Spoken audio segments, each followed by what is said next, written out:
This is Talk Business and Politics with Roby Brock. Welcome to the program. Joining me now, John Brummett, columnist for the Arkansas Democrat-Gazette, leading candidate for offensive coordinator for the Razorback football team, we are told from our sources. John, welcome. Yeah. Would you like to shed some light on the rumors? The report is that I'm considered strong on the offensive category, but not so much on the coordination. If they're just looking for offensive, I could handle that. No, I'm not in the running for that, and I think probably much of the national offensive coordinating talent is not in the running for it because I believe the Arkansas program is not at an attractive point at the present time. But maybe a good salary could fix that. Let's hope so. Let me not turn dark about the Razorbacks, Razorback football, even though it'd be easy to do so. Okay, more than you want to know, I guess, right? Well, my interpretation of your answer is, if drafted, you will not run. If elected, you will not serve. Is this what I'm hearing? And neither's going to happen. Those three things. Yes, you left out the third. Okay. All right.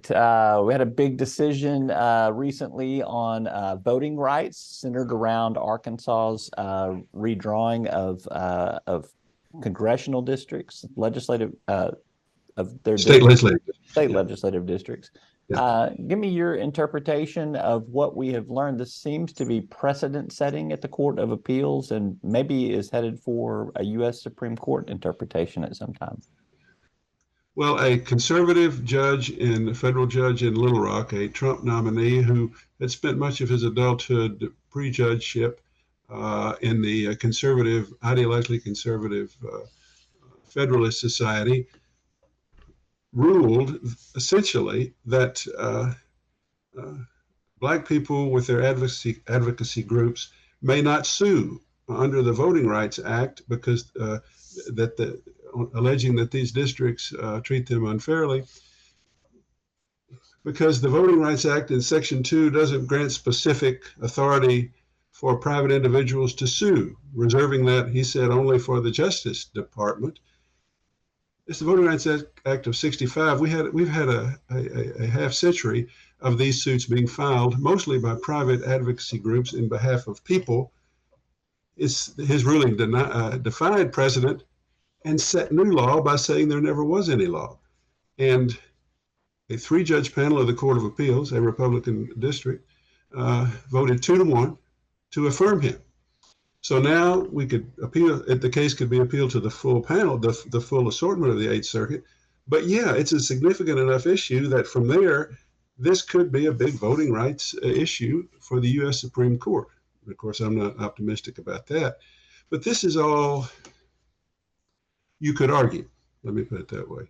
You could argue that this is part of a concerted Republican effort to protect Republican boards of apportionment in states when they deal with reapportionment in states they control, and in so doing could be vulnerable to Black people saying they're being treated unfairly in the number of districts. This would say you can't bring those suits anymore. Only the Attorney General can, and frankly, the Justice Department typically lets private groups do this because they don't have time to do all the state legislative lawsuits. It's a big matter. It has to do with enfranchisement and for Black people. The Voting Rights Act is a great statute. It did not specifically give this authority, but that authority has always been exercised with lower court approval, never spoken on by a Supreme Court for 50 plus years. So that's where we are. In fact, the judge, a local judge, said there's actually strong merit to some of the arguments here, but there simply is no authority because he's one of these original intent textualist kinds of conservative ideological judges, as apparently were a Trump appointee and a George W. Bush appointee who affirmed him at the Court of Appeals. Needs to go higher, very likely could, is a big case, could become a very big case. Yes. Yeah. And we haven't really heard from the Justice Department as to why they haven't intervened, other than just what you just said, and that they've never traditionally done that because there's always been advocacy groups that have brought that.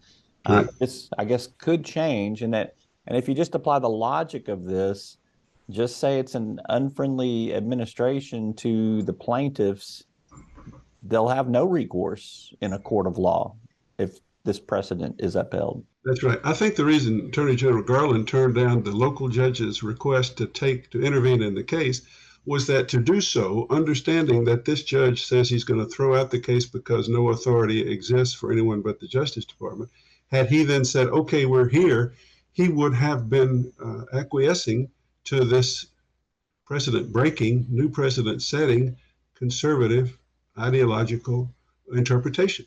I think that's why one reason, and a good reason, that Merrick Garland said no, because he did say in his letter, we're not going to intervene. But this has always been handled by private advocacy groups, and we find that situation works well. I'm not quoting directly, but that's essentially what he said. So I think he just said, the Justice Department said, we can't hop to when this judge on this strange new ruling tells us to, else we would be consenting. I figure that's part of what happened. I guess the ability to come back and intervene at some point in time, but it could be years from now. So we'll see where this goes. But good analysis on that. Thanks for breaking that. Well, thank you so very much, sir. All right. All right. We have learned another chapter in the book of Governor Sarah Sanders versus the Board of Correction, in that she held a press conference a couple of weeks ago to basically say the board is wrong to not give me these additional prison beds that I requested. We've gotten a 7-page letter from the chairman of the Board of Corrections that spells out why they didn't do that. And it would appear that there's 2 different stories to this. John, are we to be surprised? No. There are 2 different stories. One is the governor and the attorney general's grandstanding play to say, we asked for accepting opening these more beds. They won't do it. They're soft on crime. This is a travesty, and they better do it. And the Board of Correction, through some legal advice that I think they got probably, sent a polite but stern the chairman did, 7-page letter to her saying, no, we have this Constitution, we have Amendment 33, and we have these concerns about piling in additional prisoners when we don't have sufficient guards now, and federal oversight and compliance and lawsuits, all of which we've gone through, and we don't want to do that.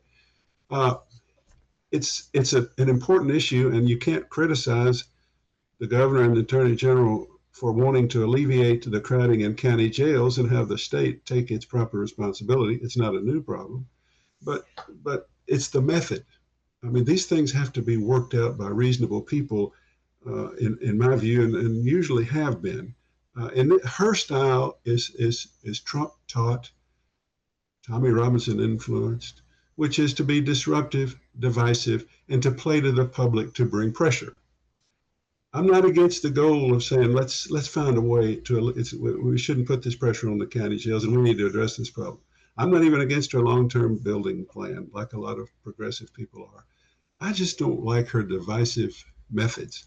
I think politics needs to, but Dale Bumpers famously said years ago, his dad told him politics was a noble profession.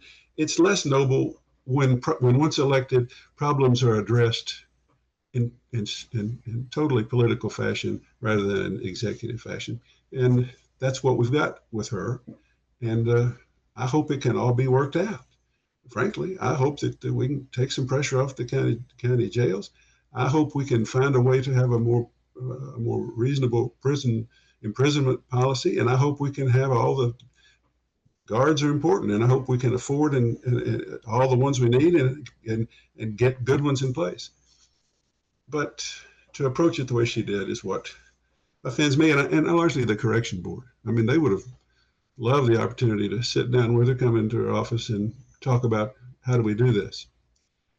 Instead, they look on TV and they're the strong man getting kicked around by the governor. So that's sort of, to me, it's a stylistic and a political behavioral issue. The policy issue is not a matter of great difference in terms of the ultimate policy objective. My sources tell me too that there might be bigger concerns about how the not the Department of Corrections, how the Corrections Board operates with its autonomy that is not satisfactory to the executive branch or the legislative branch of the government there. So I'm not so sure that just this one reaction over this, a portion of the prison beds, because they got some of them approved. They just didn't get all of them approved. Right.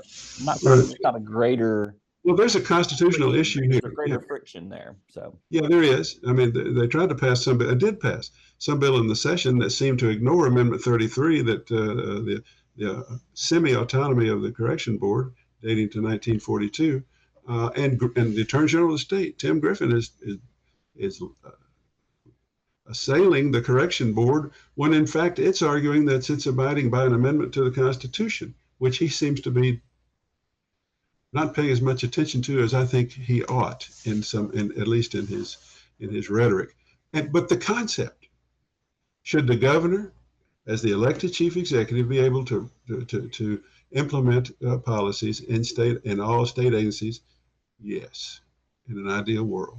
In Arkansas, we have a cultural history of wanting to head off consolidated power. We want to make highways, take politics out of it, make it independent. Take politics out of game and fish, make it independent.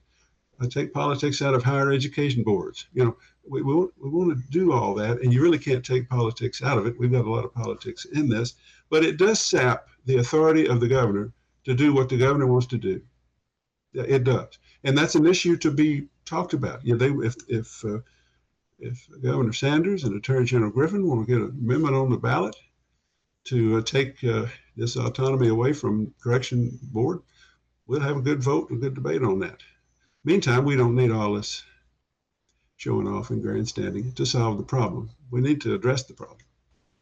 All right, we haven't addressed another issue that is percolated in the news the last week or two. That is former State Senator Jason Rapert, your favorite state senator of all time, has been appointed to the State Library Board, which I did not even realize existed. So this innocuous money funneling board is probably about to have a different role in terms of press coverage. Would you predict that that's the case? What's your expectation for these latest appointments to the library board? I do not know. I cannot say whether a state library board meeting has ever been covered by local media, television cameras, and state capitol reporters. I've never been to one, and I'm with you. I'd never had thought much about the entity. You used a phrase there, money funneling.